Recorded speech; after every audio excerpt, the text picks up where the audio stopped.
Rehabilitation কিভাবে করা যেতে পারে? প্রথম, ফিজিক্যাল স্ট্রেংথ বাড়ানো, রেগুলার এক্সারসাইজ, সেটা অল্প করে হাঁটা দিয়ে শুরু করে আস্তে আস্তে সেটা এরোবিক এক্সারসাইজে করা, লাইট স্ট্রেংথ ট্রেনিং করা।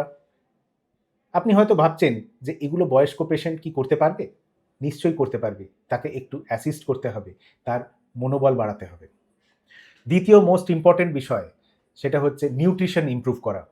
সময় মতো পরিমিত আহার, অ্যাডিকুয়েট ক্যালোরি, প্রোটিন, নিউট্রিশন যদি আমরা দিতে পারি, তাহলে ওনার মাসল ওয়েস্টিংটাকে আমরা আটকাতে পারবো। মাসল মাস যত বেটার হবে, তত রিকভারি ফাস্ট হবে, তত তারা এই সার্জিক্যাল ইনসাল্ট তাড়াতাড়ি রিকভার করে বেরিয়ে আসতে পারবে।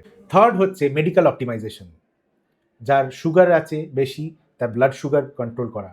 যার হার্টের অসুবিধে বা লাংসের অসুবিধে, ওষুধপত্রগুলোকে অপটিমাইজ করে সেই কন্ডিশনগুলোকে ইমপ্রুভ করা। কোনো ইনফেকশন আগে যদি থাকে, সেটা ট্রিটমেন্ট করা। ফাইনালি ভেরি ইম্পর্ট্যান্ট হচ্ছে মেন্টাল প্রিপারেশন, মানে এই অপারেশনের ব্যাপারে যে যত বেশি জানবে, যে যত বেশি সেখানে কি হতে পারে, তার আউটকাম কি হতে পারে, সেগুলো বুঝতে পারবে, তার থেকে ভয় নয়, তার থেকে মেন্টাল প্রিপারেশন থাকবে, সে মেন্টালি এই চ্যালেঞ্জিং সিচুয়েশনটাকে নিতে পারবে।